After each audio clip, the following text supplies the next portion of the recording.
Louco do céu, começa agora mais um GorpaCast.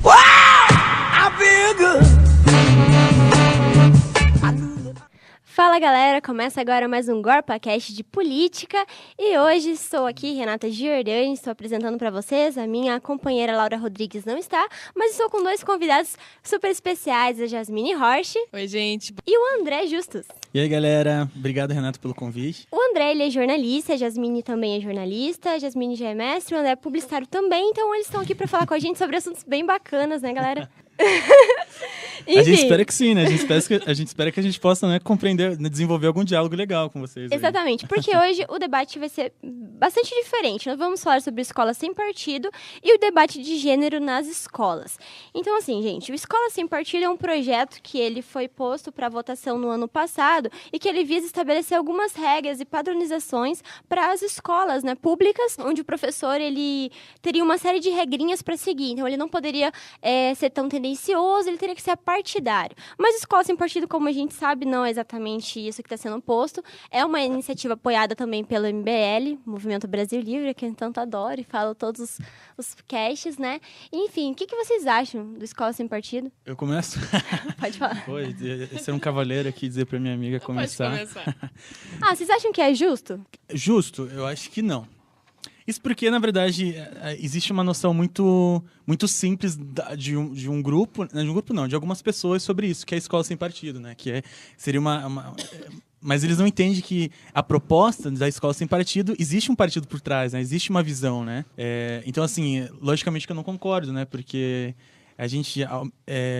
a ideia que existe é que que não sejam, como que eu posso falar?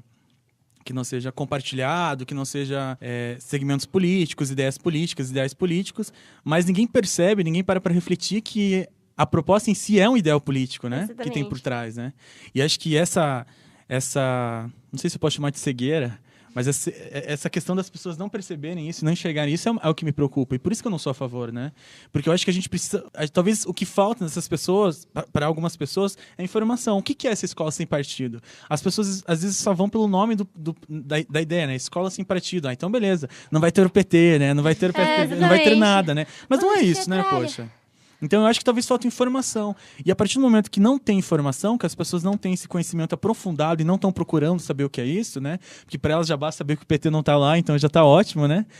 Então, por isso que eu acho que precisa discutir, precisa dialogar, mas a gente sabe que no Brasil é muito complicado isso, né? É muito difícil. E assim, a Escola Sem Partido, ele vem apoiado numa ideia de caça ao movimento comunista. Algo que eu acho que tinha muito forte há um tempo atrás, ainda mais durante a ditadura militar, e que agora parece que voltou com força total, depois que a Dilma sofreu impeachment. Essa caça aos movimentos sociais e aos petralhas, PSOL, e enfim, isso é algo bem complicado. E a gente vê que as pessoas elas não sabem do que elas estão falando. A minha turma fez uma pesquisa com alguns vereadores aqui de Guarapuava e a gente perguntou para eles: o que você acha de escola sem partido? Eram respostas totalmente aleatórias, gente. Eu não sabia do que estava falando. Não. A gente só quer compartilhar que a gente foi entrevistado para isso, viu? Mas as respostas não eram tão aleatórias assim, não, pô. Brincadeira. Nossa, mas os próprios vereadores, o pessoal que vota, cara, o pessoal que tá ali, que se for...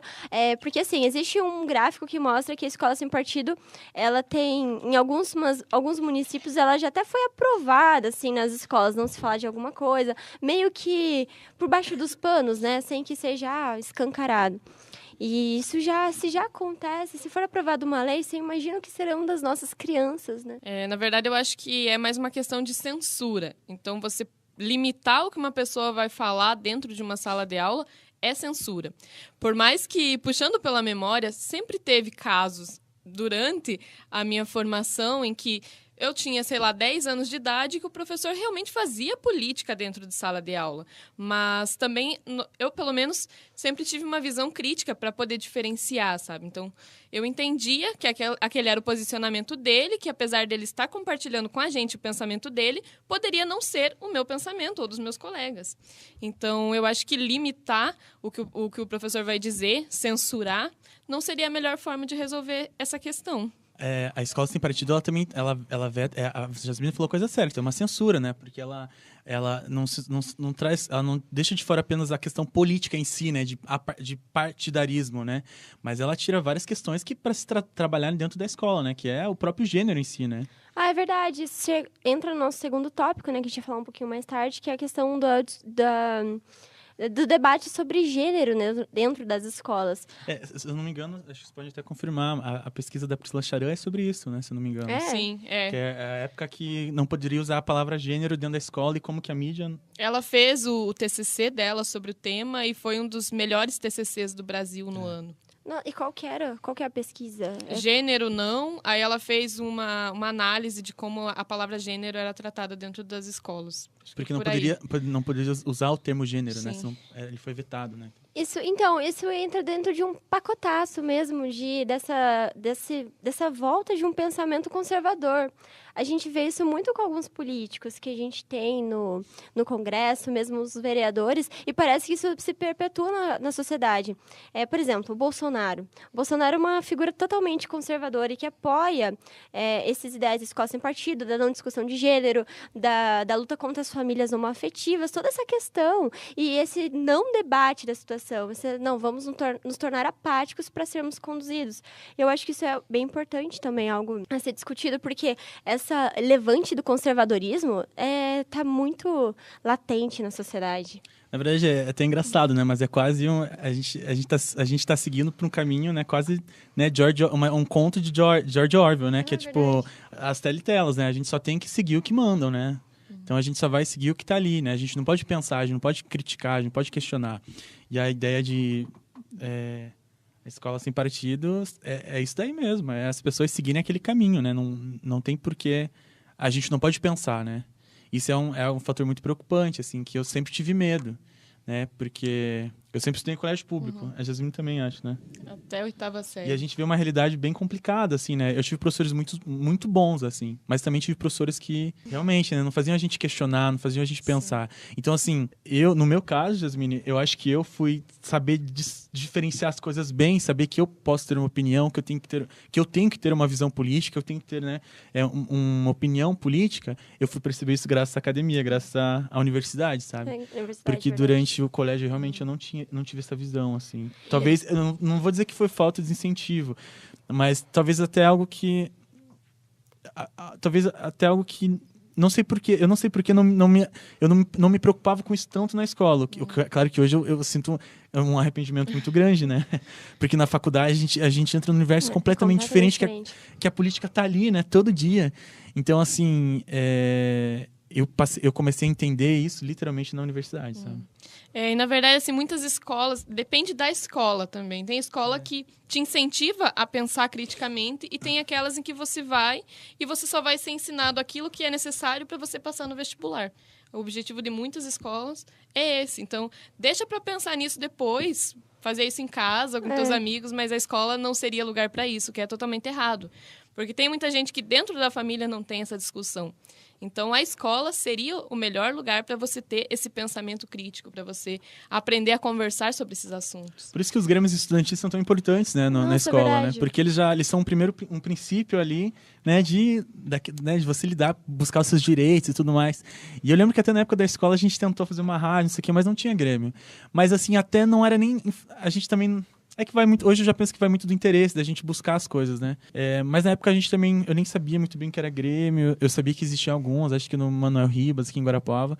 Mas, assim, eu acredito que esse não engajamento meu político, quando eu era adolescente, eu perdi muita coisa que eu poderia ter aproveitado, que eu poderia talvez ter auxiliado de alguma forma para as outras gerações e até para mim mesmo. Mas parece que a própria estrutura da escola não incentiva você pensar politicamente. Tem alguns professores que sim, mas na sua maioria não, né? É difícil você ter alguém que fale, não, vocês podem fazer isso. Porque quando a gente está numa fase mais adolescente, criança, é algo que tem que ser apresentado para você. Dificilmente você consegue alcançar se não for apresentado, né?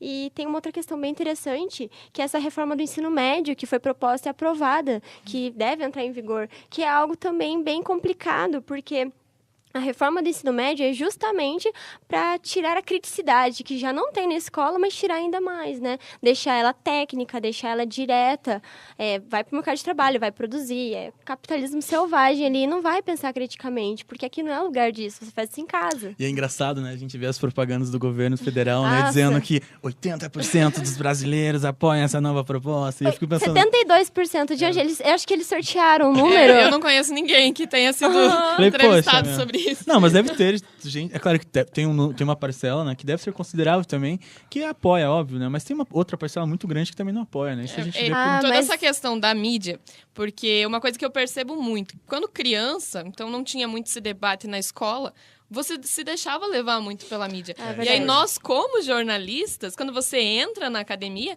então aí você começa a perceber, cara, mas não é assim. E aí que você atenta pra isso. Mas e as pessoas que não fazem jornalismo, que não fazem esse tipo de curso? Eles ainda acreditam, né? É por isso que eu acho que a faculdade é algo incrível, entendeu? Porque realmente a gente é muito levado pela mídia. Eu vejo em casa, a gente vê isso, né? Pelo menos meus pais são muito influenciados. A minha mãe é completamente influenciada pelo Facebook, gente. Juro pra vocês, é uma coisa absurda. Então, assim, eu lembro muito da minha adolescência, da minha infância, que eu era muito influenciado também pela mídia e meus colegas também, porque...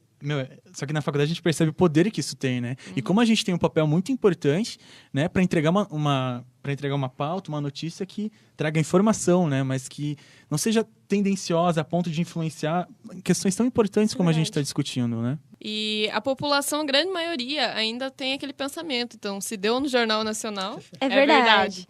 Então, nem questiona isso. Hoje eu até brinco, é que nem aquela teoria de hoje, né? Que, tipo, tá no Facebook é verdade, né? Tá na internet é verdade também, né? E, hoje, na verdade, hoje, eu acho que hoje é mais diferente e, ao mesmo tempo, é mais perigoso essa influência por causa disso mesmo.